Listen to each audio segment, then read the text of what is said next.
Did you watch the documentary? Since then? Yes. No. Have you ever watched it? Only when you posted the clips on Facebook, and that was like 2016. My name is Jae Imani, and my title is a lesbian. Well, I'm in the same relationship with my girlfriend. I have moved to her apartment. I had a shift in my career when it comes to the industry. My goals, my passions have shifted drastically. And I've become more calmer as a person. Like I still have that fire in me, but I'm not such a hot-tempered person since then. Okay. Since we last spoke, the name of that documentary that you did, that I did was called Let's Be Honest. Mm-hmm. Do you feel that LGBTQNC lifestyle has exploded, or do you think the whole pro-letter game has slowed down, or do you think it's been silent? Do you think it's progressed? Like, do you think that people are now starting to know that, hey, you're that we don't care anymore? Just do you, just don't push it in our face? How do you feel about that? Okay, so I don't think it has exploded. I think it has become more revealing to other cultures. I feel like since then we had shows come out like Polls.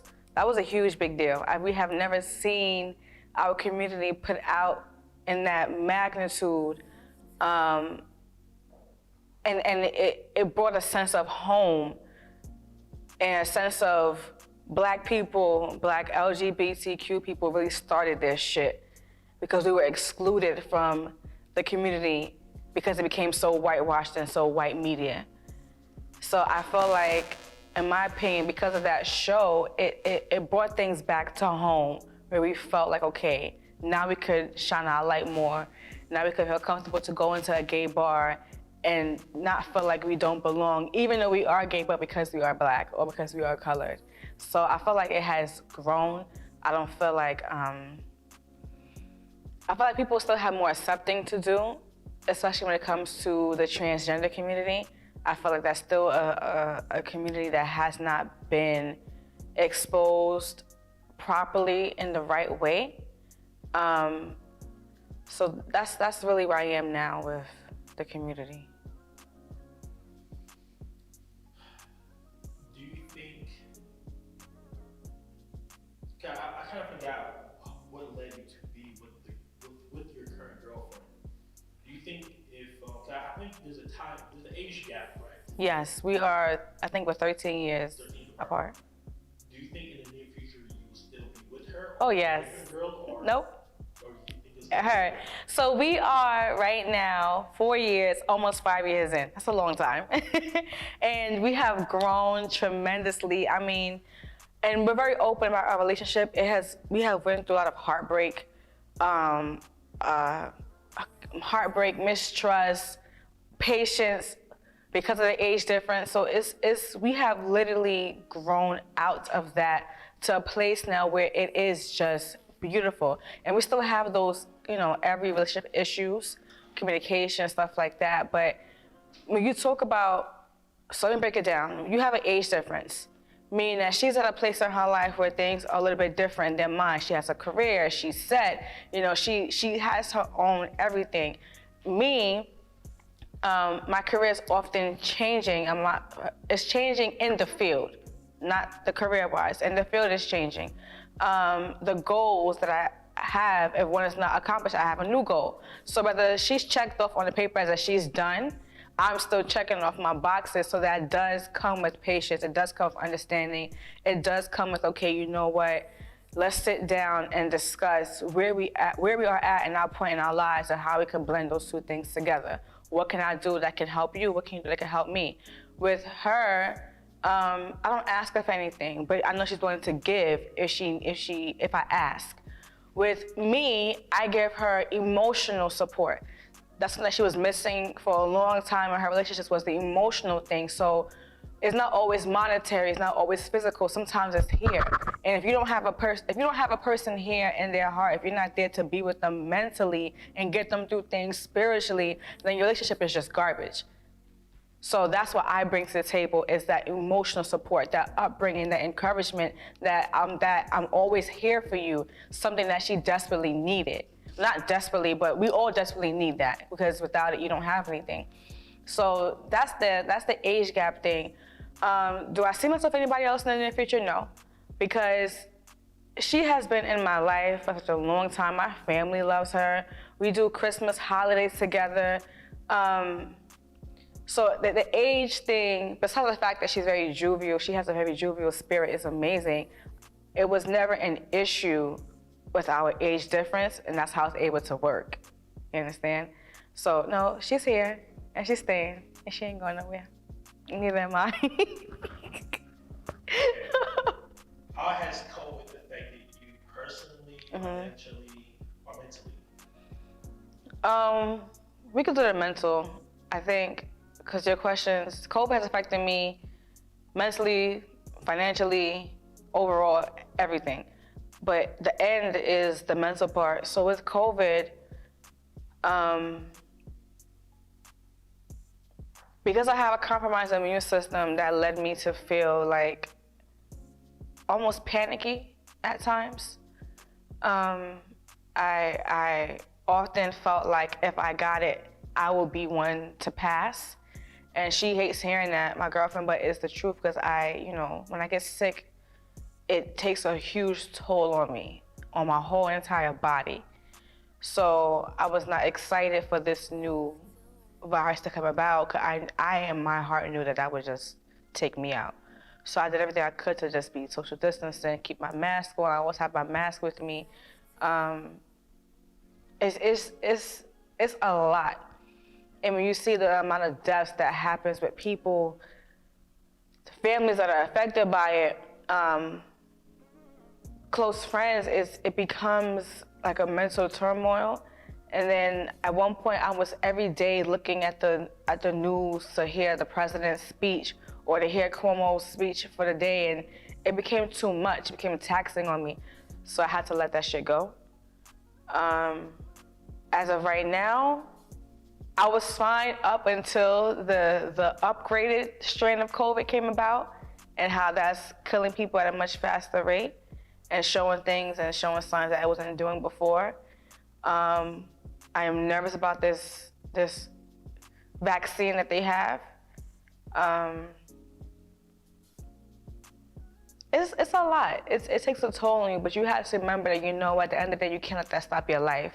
You have to keep going and keep living and be cautious about what you're doing and how you're doing it and how you're possibly affecting others. I try to just navigate it like that, not to let it consume me too much. Because if not, you're mentally fucked. Do you see yourself ever leaving New York City? Nope. I do not see myself ever living in New York City. I have moved around so many times in my life. I am settled in New York. There is no place like New York when it comes to, in my opinion, jobs, opportunities, people you can meet. And every time I leave New York, I always get homesick. It's homesick bad. Like, I frequently visit whenever I leave New York, which lets me know, okay, girl, just stay right here. This is where you at right now. This is my home. I don't want to leave anymore. I don't think I've ever asked, but what exactly do you do? So that's a great question. And prior to this question, I would have had a million answers. But right now, what I'll be doing forever is I host. I host my TV show. I produce my TV show. That is what I do. That is my passion. And other things will happen after that. But as of right now, I'm an interviewer and I'm a host. So what is your TV show? My TV show is called Imani Clubhouse. It is a place of belonging. Even though it's a TV show, what I love about my show is that we talk about sex, love, relationships, pain, spirituality, friendship, sexuality, and those are topics to me that are that affect our everyday livelihood. And those are topics underneath one big balloon called mental health. So I'm a big advocate in mental health, especially in the Black community, in the Caribbean community, and the Hispanic community, because no one touches on those things. No one discusses how the smallest thing in your relationship, or the smallest thing in your finances, the smallest thing in your trauma could affect you in the long run. And with my show, you laugh, you cry, you feel emotional, you think on things, you have discussions. My whole point is to have a discussion here and to leave you to think and have discussions with other people, or just amongst yourself. I just feel like we need to consistently talk about what is affecting us and our livelihood, and whether that may be great things or whether that may be bad things, it has to be talked about in some way. And that is my show in a nutshell. It's a show where you feel comfortable to watch, to join if you join my show, just to have conversation. I'm a person who loves to have conversation, and because I am Imani, it is my clubhouse, so you're welcome into my clubhouse to have the conversation with me. What else do you want to share with the world? That's a very broad statement. This is your chance to shine, your chance to plug. Like, you can talk about anything. You can talk about your life. You can talk about current events you're going through. You can talk about marriage. You can talk about having kids. You can talk about your family. You can talk about your financial gain, financial loss. So for the next like 4 or 5 minutes, just spill. Okay. And you know why I don't have a hard time answering that question with what else I want to share to the world, is because I'm at a place in my life where I just figured out my passion, right? It's one thing to know as a child what you want to do when you grow up, but no one talks about what happens if that goal can never be accomplished, right? No one talks about what happens when you thought you were going to do something and then you get there and it's like, damn, I don't want to do this shit anymore. And then now what's left? I just came over that hump where I was at a place in my life where I was writing plays. I had 2 successful, huge plays, right? Writing, directing, producing them, selling tickets, executive producing, that was my thing. Sold out, great. I was at a place where I was stage managing off-Broadway shows, regular shows. It was amazing. No happiness really in there. I was at a place where I was assisting PRs and assisting radio show talent. I was doing things for the underground fashion industry. I was doing so much, and then I'm not doing it anymore. It's okay to put yourself in multiple places, because that builds your character up for when you finally realize what your passion goal is. And then you take those little bit of things you learned in that field, you learn in that field, and you apply it to your own. No one discusses what happens when you get to that point and you say, okay, I'm here, but now I want to go here. You will go through darkness, right? You will go through depression, you will go through hurt, you will go through sadness, and it feels even worse when you have such an overhead of expectations over you. You understand? It feels worse when you feel like you're disappointing your parents, disappointing your family, especially if you are supposed to be the one to make it out of your family. It becomes a level of uncertainty when you're trying to impress people on social media who you don't even fucking know, or who may comment on a few of your things and then say, hey, what you doing now? Those pressures come with darkness. And it is not your job to make anyone else feel like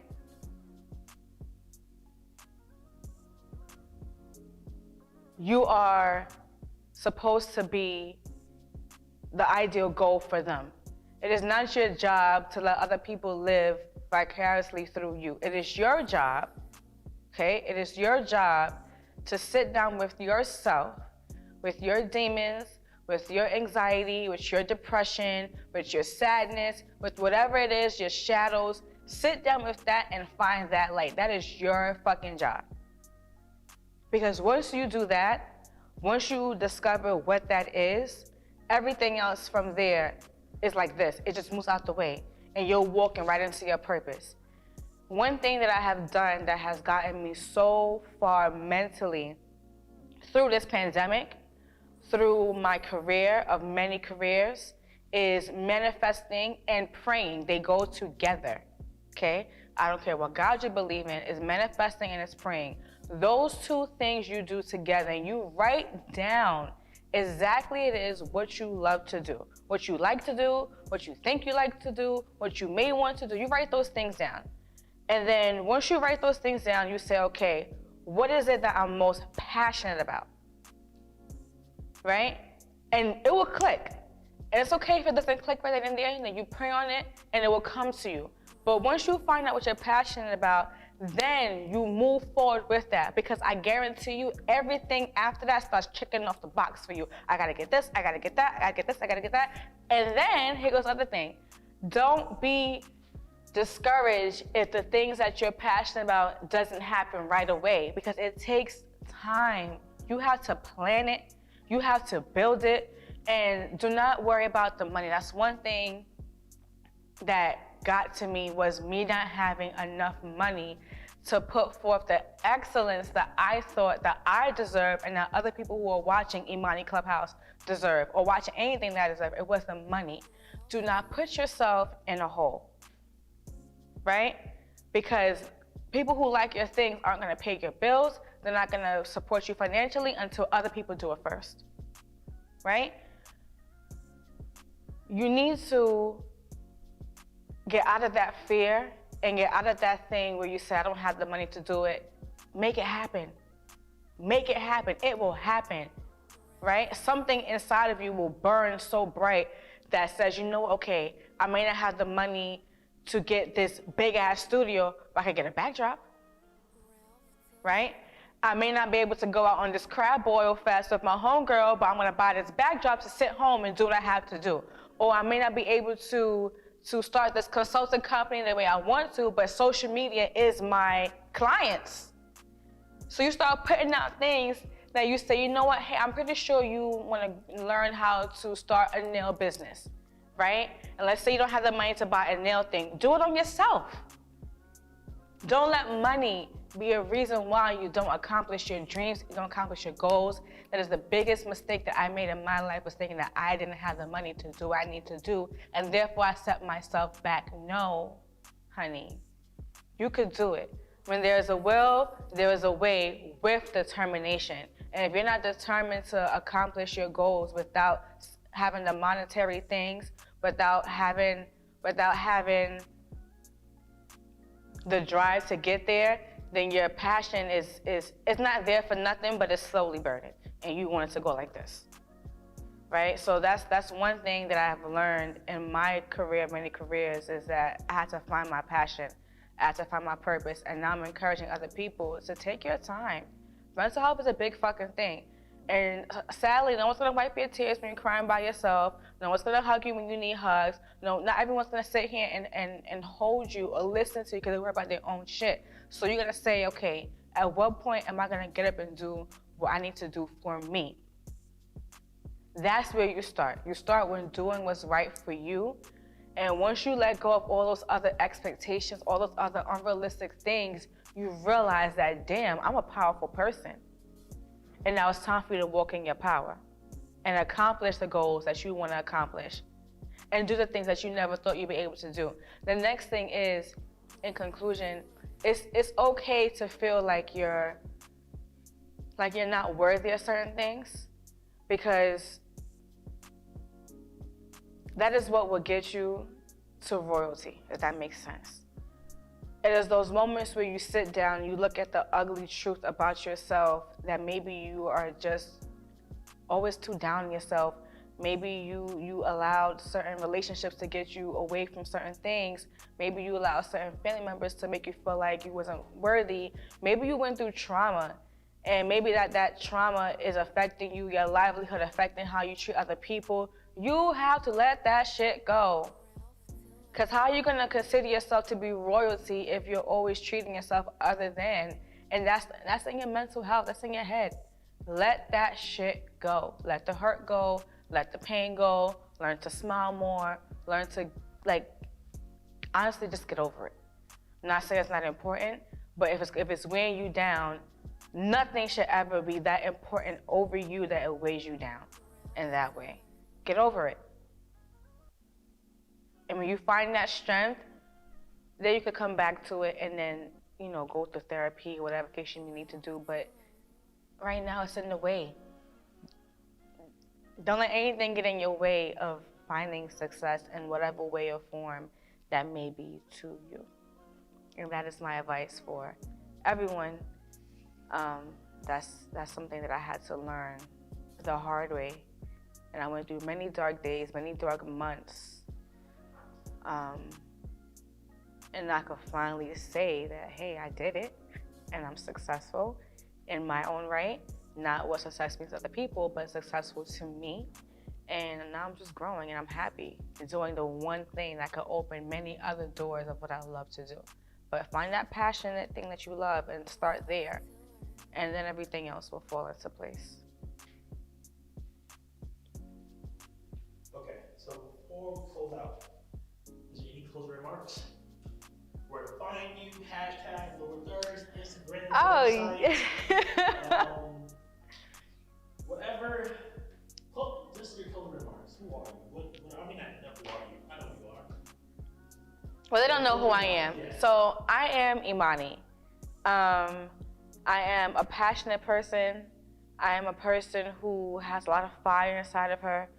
But I'm also a person who sits down to listen to the other side, no matter how ugly that side may be. And I encourage other people that when you are dealing with society, realize that the person you're next to has a story as well. And just not saying don't take no shit from nobody, right? But I'm encouraging you to sometimes listen to what that person is saying and what they have gone through, and try to figure out how you could be a better person. So with Imani Clubhouse, that is my way of giving back to the community when I talk to people that are just local before I get to the big celebrities. That keeps me grounded. My encouragement to you is to always try to figure out or listen or have a heart to the other person. That's what Imani Clubhouse is about, is that acceptance of other people without a judgment zone. I may not understand, I may not agree, but that is your life, and that's how you choose to live it. So you can find me on Instagram at I Want Imani. You can follow my TV show at Imani Clubhouse Official. I am open. You can DM me. You can send me a text message. You can email me. I would love to have you on my show to discuss whatever you want to talk about. Nothing is off limits. And just be kind to the world. Don't be pussy, but be kind to the world. We need a lot of kindness, and we need a lot of love. And we think about Imani, I want everyone to feel love. I am a person that embraces, embodies, and I share love to everyone. Just spread love. It's the Imani way. So if you had a phrase, so I'm trying something to do with this. If you had a phrase, what would your phrase be?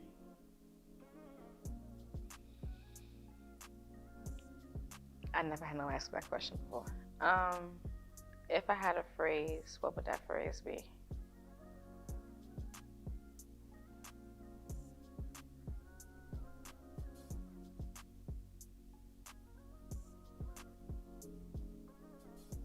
Everything is love. I don't know no other way to put that. I love love. All my tattoos are hearts, love, love, love, love, love, love. I feel like, and it may seem so generic, but I've always been a person where, despite your color, your race, your whatever, if you have love in your heart, that leaves room for everything else positive. Everything you do, make sure you do it with love. Make sure you do it with passion. And always make sure you keep your faith. Without God, there is nothing. And whatever that God may be to you, and whatever religion you may have, but without God, without that centerpiece, there is nothing. So my phrase would be everything with love, everything but God. Those two merged together.